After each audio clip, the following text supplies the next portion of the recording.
Hello बंधुरा, welcome to my YouTube channel. बंधुरा, WBIFMS और HRMS থেকে ব্যাংক অ্যাকাউন্ট কিভাবে এমপ্লয়ি আইডি মডিফিকেশন করা যায় বা রিপ্লেস করা যায় সেটা আমি প্রথমে আপনাকে আজ দেখাবো। ঠিক আছে, তো আমি এই IFMS পোর্টালে চলে এসেছি। দেখতে পাচ্ছেন এখানে ই বিলিং, HRMS এইগুলো অপশানগুলো আছে। এর মধ্যে যে কোনো একটা ই বিলিং বা HRMS এ ক্লিক করে আপনি আমার ডিডিও লগ ইন আইডি যেটা হয়, ডিডিও লগ ইন আইডি দিয়ে এন্টার করবেন। এন্টার করলে এইভাবে HRMS আইডি, ইউজার অ্যাডমিনিস্ট্রেশন, ই প্রদান, ই বিলিং এভাবে দেখাবে। তো আমি প্রথমে কোথায় যাচ্ছি, HRMS এ। ঠিক আছে, HRMS এ ওপেন করে আপনি এইভাবে অপশান দেখতে পাবেন। নিচের দিকে নেমে এলে আপনাকে দেখাবে ব্যাঙ্ক অ্যাকাউন্ট মডিফিকেশন বলে একটা অপশান আছে।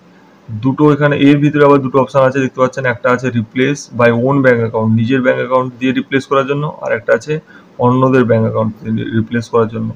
তো আমি ধরুন নিজেরটা করব, তো এখানে রিপ্লেস বাই ওন অ্যাকাউন্ট দিয়ে করছি।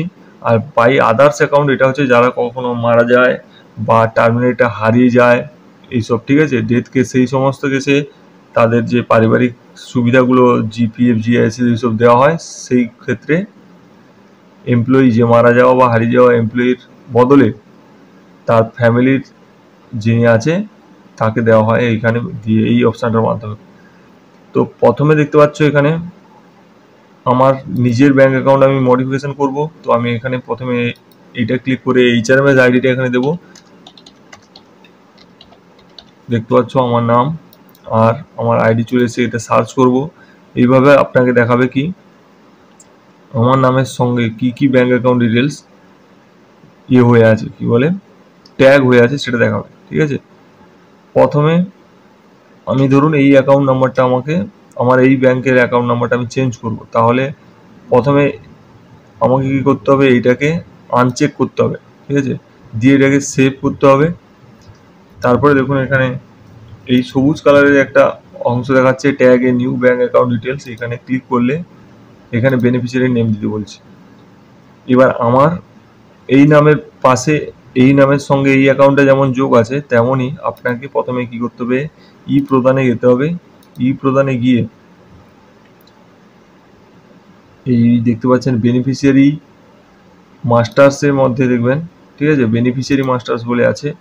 এইখানে এসে আপনি যে আপনার নামে যে নতুন অ্যাকাউন্ট করতে চাইছেন, ঠিক আছে, সেই অ্যাকাউন্ট নাম্বার এখানে কি করবেন, আপনার বেনিফিশিয়ারি তৈরি করবেন। কিভাবে বেনিফিশিয়ারি তৈরি করেন নিশ্চয়ই জানেন।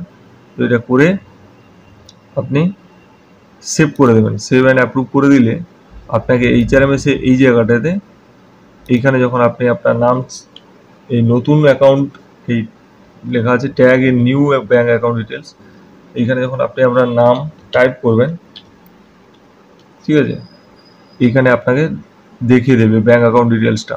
তখন দেখুন এখানে আমাকে একটা দেখাচ্ছে, কেননা আমি একটাই বেনিফিশিয়ারি রেডি করা আছে যেটা এখানে দেওয়া আছে। যে যদি দুটো থাকতো তাহলে দুটো দেখাতো, তাহলে আমরা দ্বিতীয় নম্বরটা ক্লিক করে বা প্রথম যেটা আসবে নতুন হবে যেটা, সেটা ক্লিক করলেই এখানে সবগুলো চলে আসবে। দিয়ে সেটা আবার সেভ অ্যান্ড অ্যাপ্রুভ করে দিলে আপনার এই অ্যাকাউন্ট থেকে এই অ্যাকাউন্টে, নতুন অ্যাকাউন্টে চলে আসবে, সমস্ত বেনিফিশিয়ারি ট্রান্সফার হয়ে যাবে। ঠিক আছে, এইভাবে আপনাকে তাহলে করতে হবে ব্যাঙ্ক অ্যাকাউন্ট মডিফিকেশনটা। অনেকের সমস্যা ছিল যে ব্যাঙ্ক অ্যাকাউন্ট মডিফিকেশন, অনেকের প্রশ্ন ছিল যে কীভাবে করব, আজ আমি দেখিয়ে দিলাম। তো এটা ডিডিও লগ ইন দিয়েই হবে, নিজেদের লগ ইন থেকে ব্যাঙ্ক অ্যাকাউন্ট মডিফিকেশন করা যাবে না। ঠিক আছে, thank you for watching. Like and subscribe করবে চ্যানেলটাকে। চল, বাই।